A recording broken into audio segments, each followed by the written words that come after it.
Bonjour à toutes et à tous et bienvenue dans Animedia, votre émission 100% cinéma d'animation. Je suis Sylvain, alias Phlegmatique, et dans ce podcast, je vous fais voyager dans le monde merveilleux de l'animation. Au programme aujourd'hui, des escargots, toujours des escargots, rien que des escargots.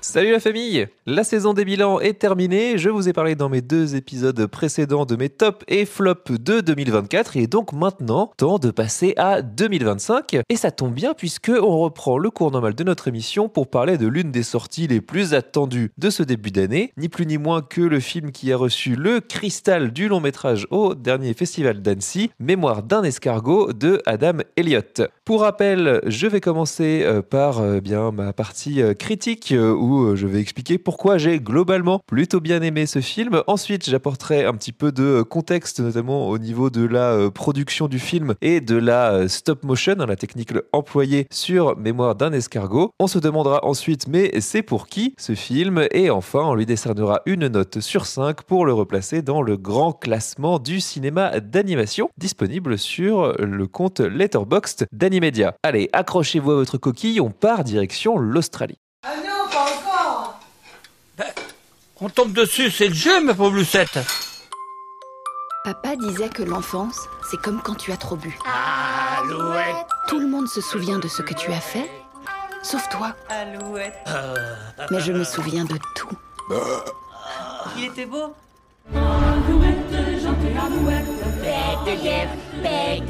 Mon frère jumeau. On avait 2 âmes, mais un seul cœur. Un jour, les services sociaux sont venus nous chercher. C'est la dernière fois que j'ai vu mon frère. À la mort de son père, la vie heureuse et marginale de Grace Poodle, collectionneuse d'escargots et passionnée de lecture, vole en éclats. Arrachée à son frère jumeau Gilbert, elle atterrit dans une famille d'accueil à l'autre bout de l'Australie. Suspendue aux lettres de son frère, ignorée par ses tuteurs et harcelée par ses camarades de classe, Grace s'enfonce dans le désespoir. Jusqu'à la rencontre salvatrice avec Pinky, une octogénaire excentrique qui va lui apprendre à aimer la vie et à sortir de sa coquille.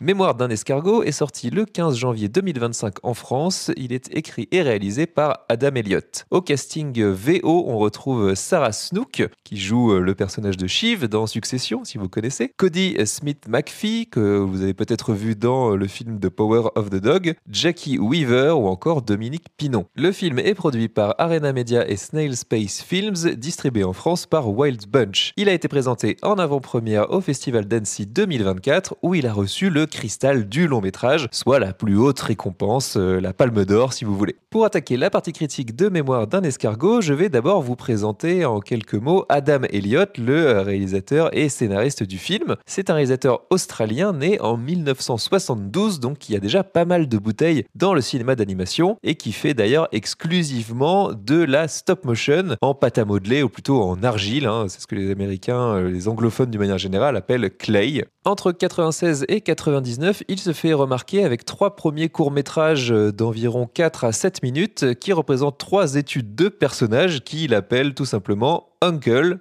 Cousin et Brother, qui sont des genres de mini-biographies de donc son oncle, son cousin et son frère. Il enchaîne ensuite avec un premier moyen-métrage de 23 minutes qui sortira en 2003, Harvey Crumpet, avec lequel il remportera l'Oscar du meilleur court-métrage d'animation en 2004. En 2009, il signe son premier long-métrage, Mary and Max, qui avait déjà reçu à l'époque le cristal à Annecy. En 2015, il revient avec un autre moyen-métrage de 20 minutes, Ernie Biscuit, et il revient donc cette année avec son 2e long-métrage seulement, en plus de 25 ans de carrière, 15 ans donc après le premier Mary and Max. Si jamais vous voulez creuser la carrière d'Adam Elliott, Mary and Max est dispo en VOD un petit peu partout, et même si je devrais pas trop le dire, tous les autres sont disponibles assez facilement en faisant une recherche rapide sur un site qui commence par You et finit par YouTube, ce qui permettra de vous faire assez rapidement une bonne idée de ce que constitue le cinéma d'Adam Elliott. Et c'est de ça qu'on va parler tout de suite, puisqu'il y a des constantes dans son cinéma, vraiment des thématiques qui reviennent. La première, c'est que son cinéma est ce que lui-même appelle des clayographies, à savoir des biographies en argile. Chaque film, que ce soit un court-métrage, un moyen-métrage, un long-métrage, représente une étude de personnages qui est faite sous la forme de la chronique, à savoir qu'on va raconter, on va suivre leur vie, parfois depuis leur naissance jusqu'à leur mort, et ils nous sont présentés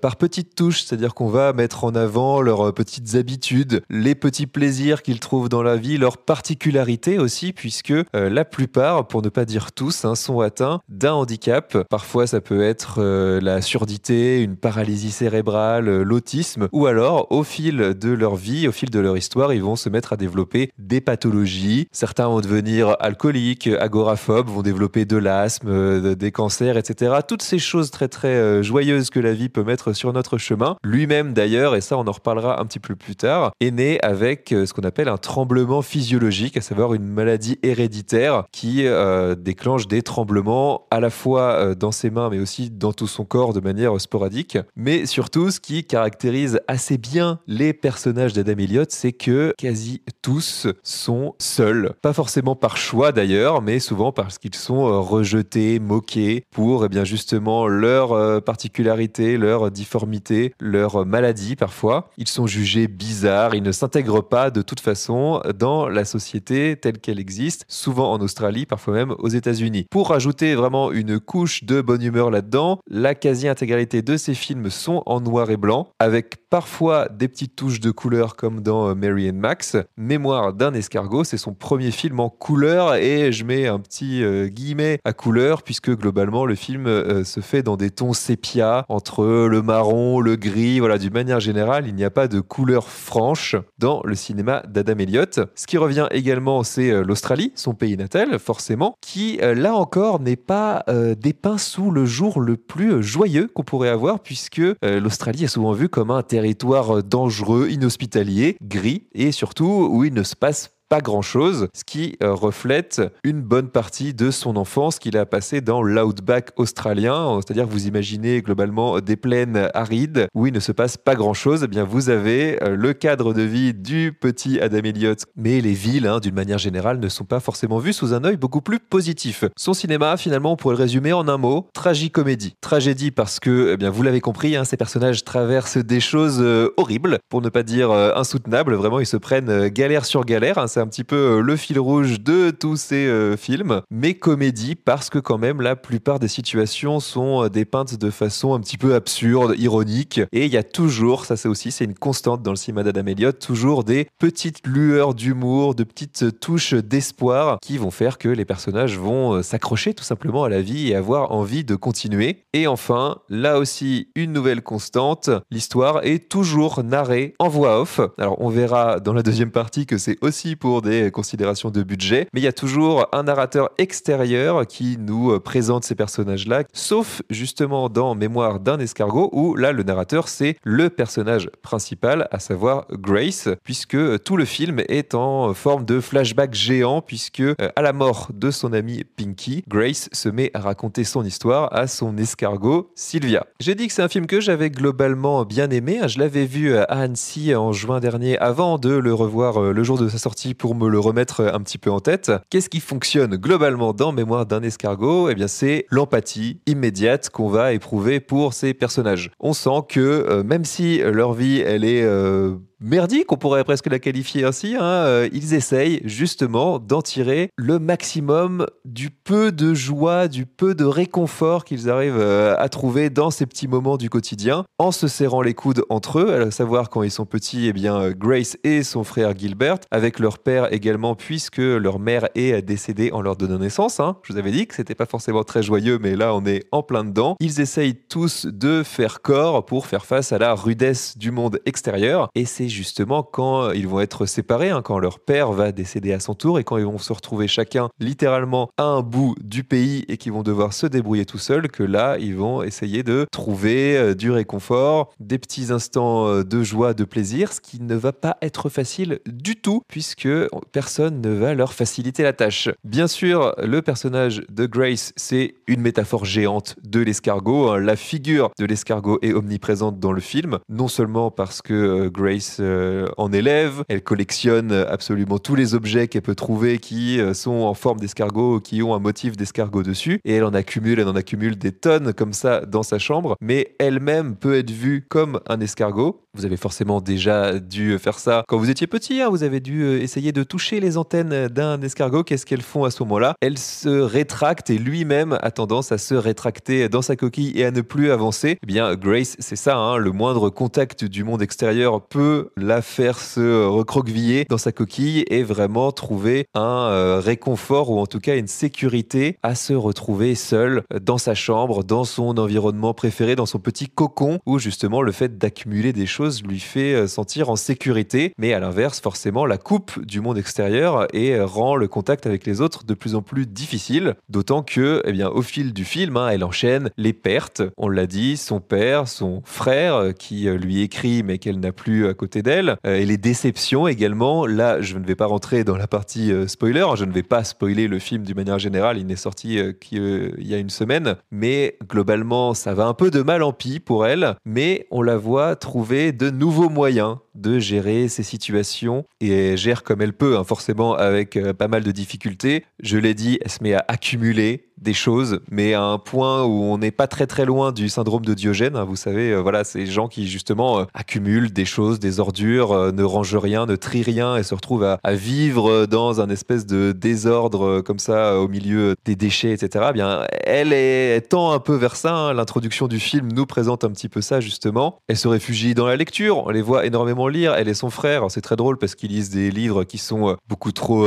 avancés pour leur âge. Et puis d'un coup, elle se réfugie dans des espèces de petits romans de gare à l'eau de rose, vaguement érotiques. Voilà, elle trouve justement son petit réconfort là-dedans. Elle se réfugie aussi dans la nourriture, où elle va prendre énormément de poids et on va la conforter là-dedans. Et au point même d'aller jusqu'à voler des choses, alors qu'elle pourrait tout à fait se les offrir, mais de développer comme ça des espèces de petites pathologies, des petites déviances qui vont la faire se sentir bien, mais au détriment, encore une fois, de son rapport, de son contact avec le monde extérieur. Alors vous allez me dire, et je vous comprendrai, tout ça est quand même bien sombre. Pour l'instant, la petite lueur d'espoir dont tu nous parles, on la voit pas trop. Là, on a surtout l'impression d'un truc bien plombant. Qu'est-ce qui va faire que Grace va réussir à se sortir de tout ça, ou en tout cas à nous proposer quelque chose d'un petit peu quand même un minimum divertissant et confortant? Ça arrive assez tôt dans le film avec la rencontre de cette fameuse Pinky qui est une octogénaire qui a vécu elle aussi mille et une choses dans sa vie, qui a eu plein de vies différentes, qui a eu plusieurs maris, plusieurs mariages qui sont mal terminés, des rencontres, des choses improbables qui lui sont arrivées, et elle va la prendre sous son aile de façon bienveillante, lui montrer qu'on peut regarder le monde sous un autre angle, et c'est elle qui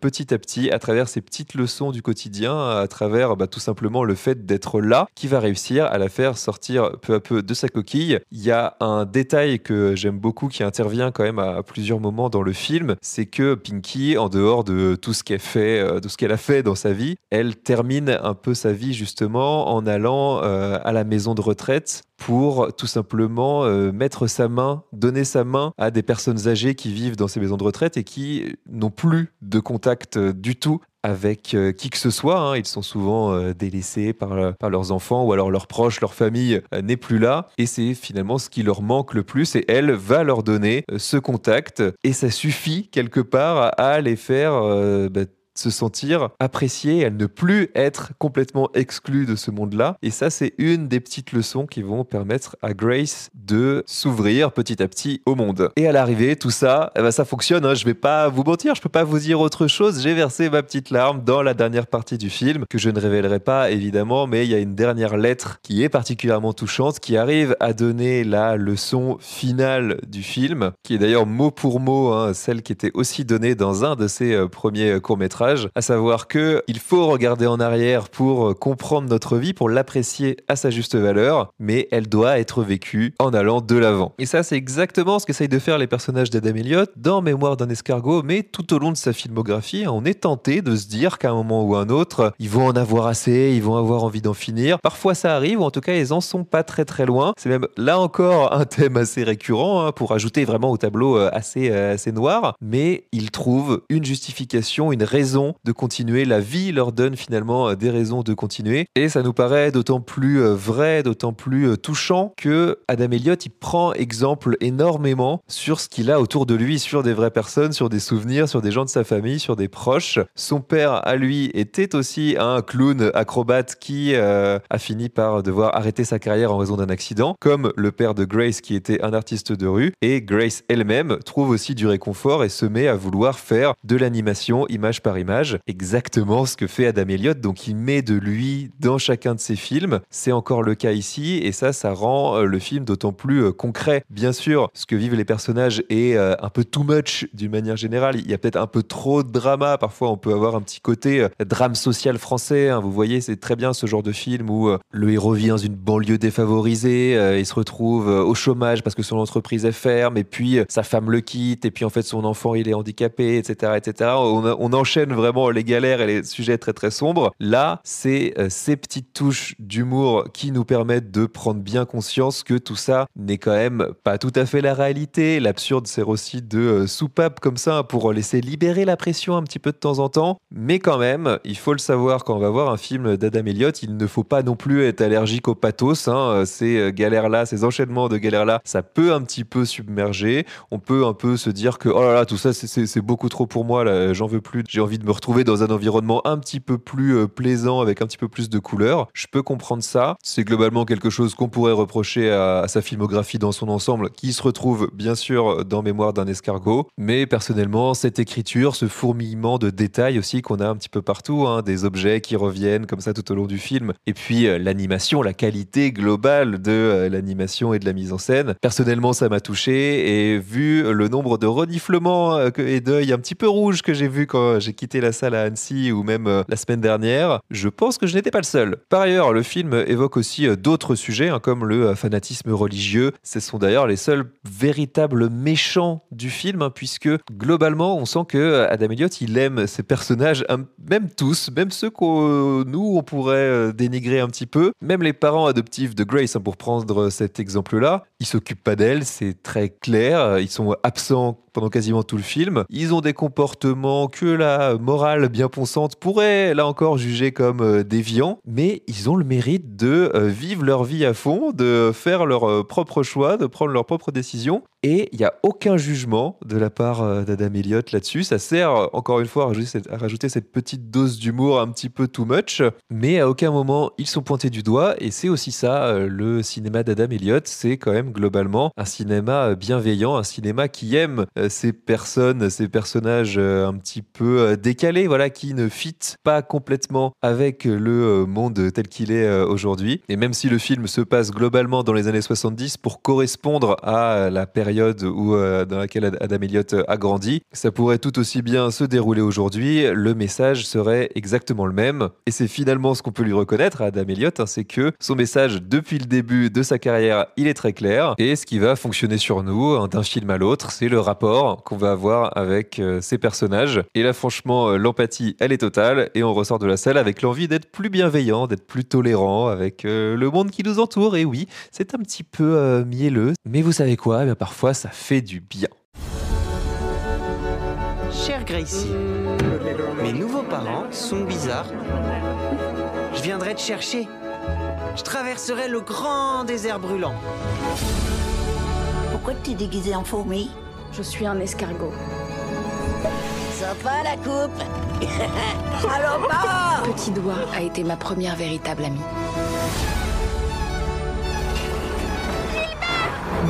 Viens mon pote. Grace, le moment est venu de sortir de ta coquille. Salopard! La vie est une tapisserie magnifique. Mais on ne peut la vivre qu'en marche avant. On attaque la deuxième partie de cet épisode, la partie contexte. J'ai déjà parlé de la carrière d'Adam Elliott, je vous ai déjà fait son CV, donc je ne vais pas revenir là-dessus. À la place, je vais parler un petit peu plus de la production de Mémoire d'un escargot. C'est un film qui s'est fait forcément sur le temps long, vous imaginez, en stop motion, avec la difficulté et la patience qu'il faut pour réaliser un film comme ça, avec qui plus est un tout petit budget. Eh bien, le film s'est fait sur 8 ans. On n'est pas du tout ni sur un budget, ni sur une équipe de la taille de ce qui se fait par exemple chez Hardman, qui est peut-être un studio dont on va reparler dans un futur épisode, le studio qui s'occupe des films Wallace et Gromit. Là, pour Mémoire d'un escargot, Adam Elliott avait à sa disposition 7 animateurs. C'est très très peu pour un film comme ça, d'autant qu'ils produisaient chacun quelques dizaines de secondes d'animation par semaine, ce qui fait que le tournage s'est étalé sur 33 semaines avec 50 heures par semaine de boulot par animateur. Donc ils n'ont pas chômé, mais c'est quelque chose qui prend du temps forcément, et ils devaient tous trouver des petites combines, voilà, pour pallier ce manque de budget. L'une d'elles, c'était que la plupart des marionnettes utilisées dans le film n'ont pas de jambes, dans le sens où c'est quelque chose qui est trop compliqué, qui prendrait trop de temps et trop d'argent à animer. Donc si vous faites attention, ça se voit déjà un petit peu dans la bande-annonce, mais vous l'avez peut-être remarqué dans le film aussi, ça fait très très bien illusion, mais la plupart des plans sont coupés au niveau de la taille. Les personnages n'ont pas de jambes, ils bougent de manière un petit peu saccadée. Il y a pas mal de plans qui font en sorte justement d'utiliser cette restriction-là. On les voit de manière tronquée, et quand on les voit sur des plans d'ensemble avec des jambes, la plupart du temps, ils ne bougent pas. Donc il y a ce genre de petits tricks, de petites idées qu'il faut avoir pour essayer de réduire les coûts. De la même manière, la voix off, eh bien, c'est aussi une conséquence du budget, puisque animer des bouches, ça prend là encore un temps fou. On a souvent un type de bouche par phonème, A, I, B, etc. C'est un type de bouche différent qu'il faut changer à chaque syllabe. Donc vous imaginez le temps que peut prendre une scène de dialogue à animer. Parfois ça peut aller jusqu'à plusieurs jours pour faire ne serait-ce qu'une phrase. Et puis l'intégralité de ce que vous voyez dans le film a été fait à la main. Des petits accessoires, des petits objets que vous voyez dans le décor, notamment les escargots. Apparemment il y aurait eu entre 5000 et 7000 escargots différents faits pour le film, jusqu'aux personnages évidemment, qui sont des mélanges de silicone, de pâte à modeler, avec une armature en métal au milieu pour les faire bouger de la façon la plus souple possible, jusqu'au ciel qui lui aussi était peint à la main. Adam Elliott l'a répété plusieurs fois à longueur d'interview, il n'y a aucun élément de synthèse, aucune image de synthèse qui a été ajoutée dans le film. L'utilisation de logiciels de synthèse classique s'est faite surtout pour faire du nettoyage en post-production. Vous voyez éliminer des petits gommets comme ça, des petits éléments qui pouvaient apparaître à l'écran. Même la fumée des cigarettes, par exemple, est faite à la main avec des petits bouts de coton. Donc c'est vous dire si la démarche de Adam Elliott quand il fait ce genre de film-là, elle est artistique bien sûr, mais quasiment militante. C'est un peu ce dont j'avais parlé quand je vous avais présenté le film Sauvage qui était sorti l'an dernier, qui est aussi un film en stop motion avec des marionnettes. Parce qu'on pourrait se poser la question, pourquoi s'embêter encore à faire de la stop motion de nos jours quand on peut faire des films d'animation avec de l'image de synthèse, ou alors même pourquoi est-ce qu'on fait ces fameuses figurines marionnettes à la main alors qu'on pourrait utiliser par exemple des imprimantes 3D, ou pourquoi est-ce qu'on s'embête encore à animer alors qu'on sait que l'intelligence artificielle peut faire des choses folles. Eh bien c'est justement ce que prône Adam Elliott, à savoir faire un cinéma imparfait qui parle de ces imperfections-là, à la fois dans ses thématiques et dans son style graphique. Je vous ai parlé dans sa rapide biographie qu'il était né avec ce qu'on appelle un tremblement physiologique, et ça a nourri justement son dessin. Au départ, il essayait de faire des lignes droites en tenant sa main droite, et finalement il s'est dit non, tant pis, ça fait partie de moi, ça fait partie de mon dessin. Ces personnages, ils ont ces courbes justement qui tremblent un petit peu. On a ces personnages qui sont, comme on dit en anglais, wobbly, c'est-à-dire qu'ils sont tremblants, un petit peu bancals. On pense qu'ils vont vaciller comme ça d'un côté ou de l'autre. Il y a justement, je pense que c'est un clin d'œil direct à ça dans le film Mary and Max, son film précédent. La mère de l'héroïne est toujours en train de tanguer comme ça à droite à gauche. Alors c'est aussi parce qu'elle est alcoolique, mais c'est justement, je pense, pour faire référence à ce style de dessin si particulier qui fait la particularité du cinéma d'Adam Elliott. Et puis la stop motion,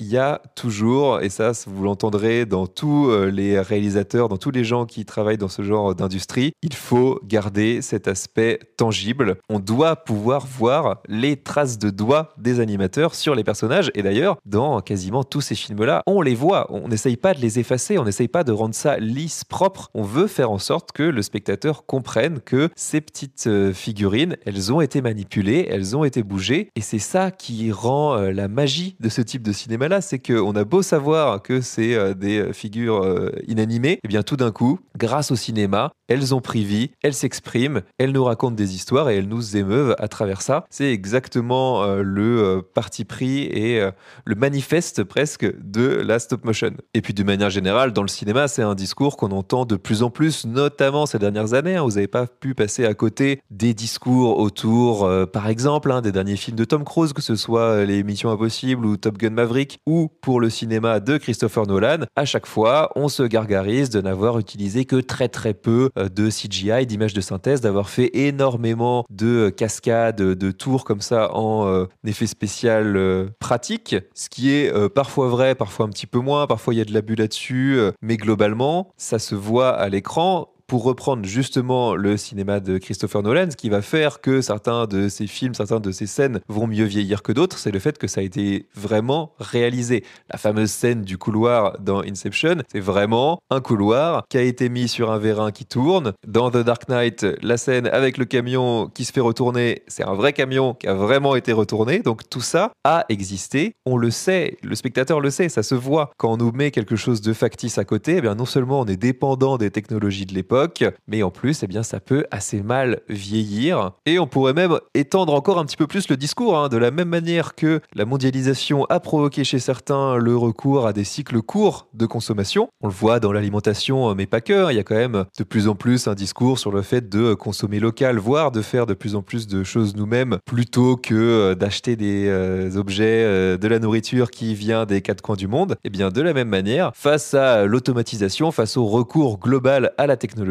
on réapprend à aimer cette façon artisanale de faire des films qui était d'ailleurs déjà annoncée comme morte dans les années 90, qui était déjà une période de renouveau technologique, vraiment la période de démocratisation des effets visuels numériques. C'est ce que dit Adam Elliott, quand il a commencé sa carrière à la fin des années 90, on lui annonçait déjà qu'il était en train de se diriger vers une forme morte du cinéma et que presque même le cinéma allait mourir puisque, vous savez, cette nouvelle animation en 3D, ces images de synthèse par ordinateur, eh bien peut-être qu'elles vont prendre le pas sur le vrai cinéma. On sait très bien comment les choses ont évolué derrière. Le cinéma, il est toujours là. La stop motion, elle est toujours là. Bien sûr qu'elle est menacée, ça c'est une évidence, ou en tout cas, bien sûr qu'il faut la préserver. Il faut des artistes de la qualité d'Adam Elliott, des studios qui revendiquent cette patte artistique-là, mais j'ai surtout pas envie de la considérer comme désuète, puisque même cette technique-là, elle évolue, et il suffit de voir des films en stop motion d'aujourd'hui, contrairement à des films d'il y a 10, 15, 20 ans, on voit très bien la différence. Il y a un essor, il y a un gain quand même visuel qui est assez fou. Les techniques sont de plus en plus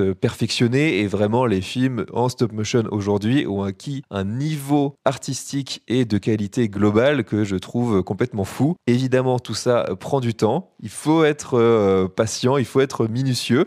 Mais la stop motion, globalement, se porte très bien. Elle est portée notamment par des studios, par des grosses machines comme Hartman, dont on reparlera très vite. Mais je suis prêt à vous garantir qu'elle est loin d'avoir dit son dernier mot. Et en plus de ça, ce que j'aime pour conclure sur cette partie, c'est que voilà, Adam Elliott, lui, évidemment qu'il est dans cette démarche-là militante autour de la stop motion, mais à aucun moment il va dénigrer les autres formes d'animation, cette fameuse animation par image de synthèse. Il dit juste que lui, c'est pas pour lui. Il se voit pas travailler devant un écran, assis sur sa chaise toute la journée. Il a envie de manipuler, de créer, de façonner les choses autrement. Et tant qu'il pourra le faire, il le fera. C'est aussi simple que ça. La suite, justement, pour Adam Elliott, alors il a annoncé vouloir faire 3 trilogies, à savoir 3 courts-métrages qu'il a déjà fait donc à la fin des années 90, 3 moyens-métrages, il en a déjà sorti 2, et 3 longs-métrages, Mémoire d'un escargot étant le 2e. Donc ce qu'il a dit, c'est qu'a priori, il lui en reste 2, un moyen métrage de 20-30 minutes et peut-être un dernier long métrage. Il l'a annoncé dans une interview donnée l'an dernier dans le cadre du festival d'Annecy. Il est resté assez vague, mais il a envie de faire un film qui prendrait la forme d'un road trip. Alors pourquoi pas, on est très client. L'Australie forcément se prête très bien à ça, on imagine assez bien le projet. On espère simplement que, contrairement à Mémoire d'un escargot, ça ne lui prendra pas 15 ans.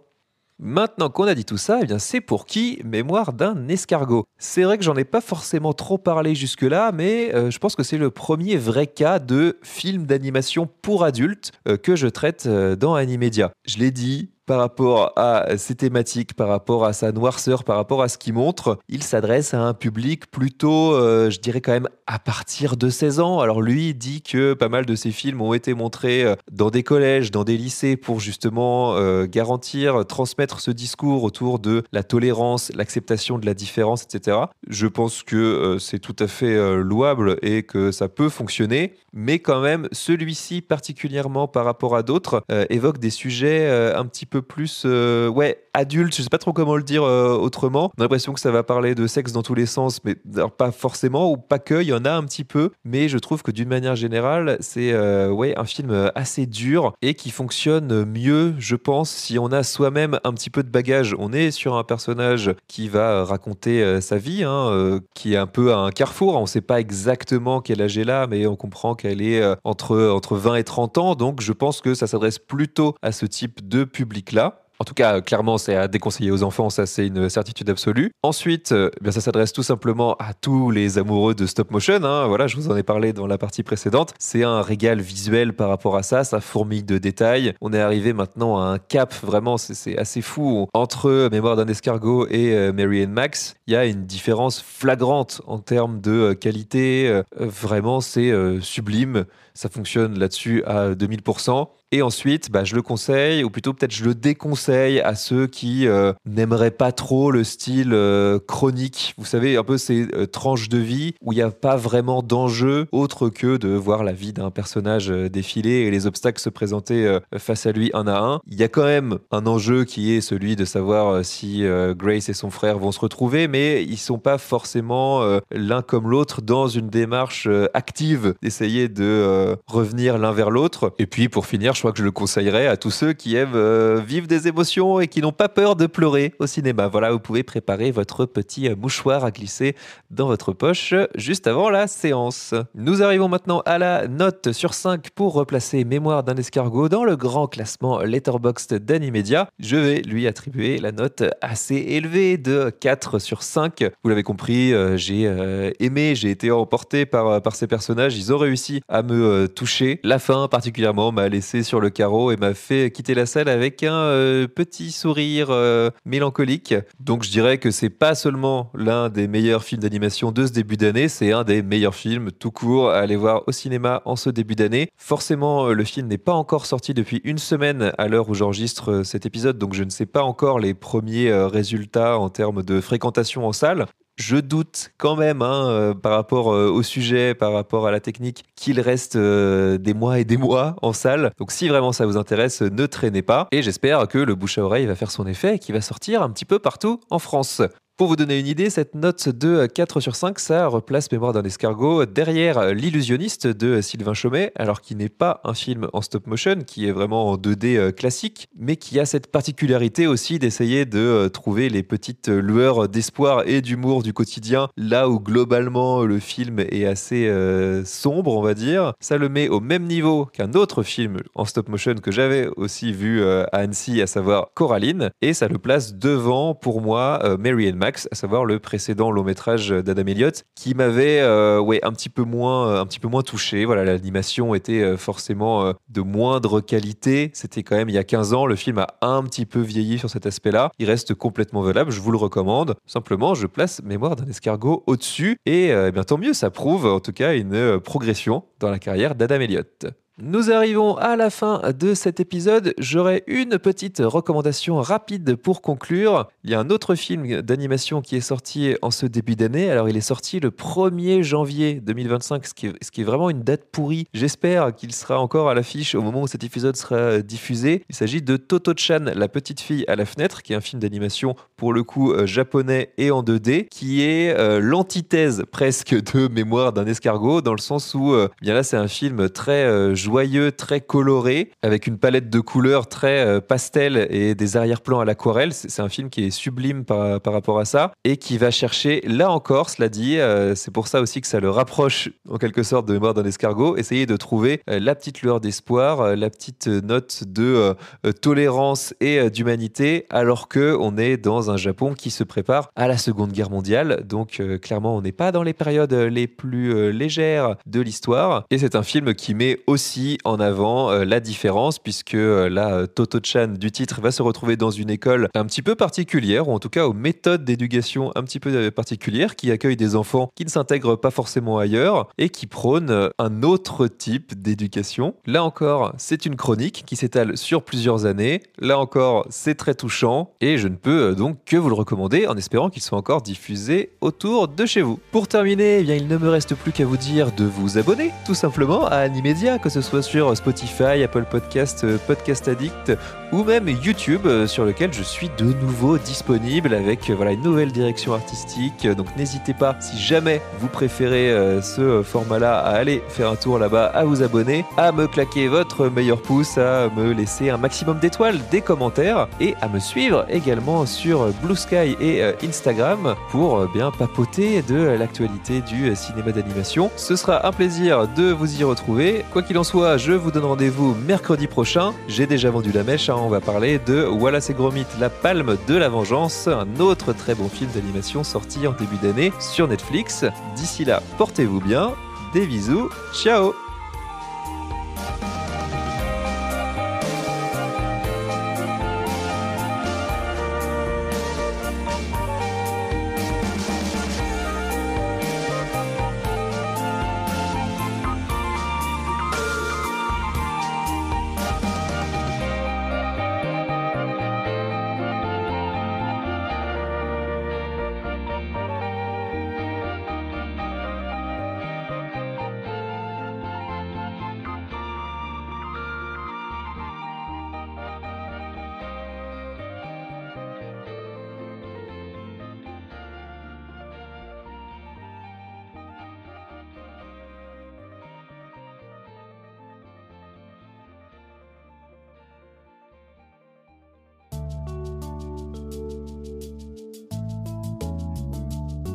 Petit escargot porte sur son dos sa maisonnette.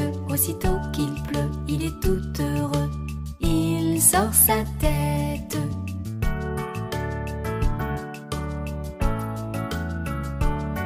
Petit escargot porte sur son dos sa maisonnette.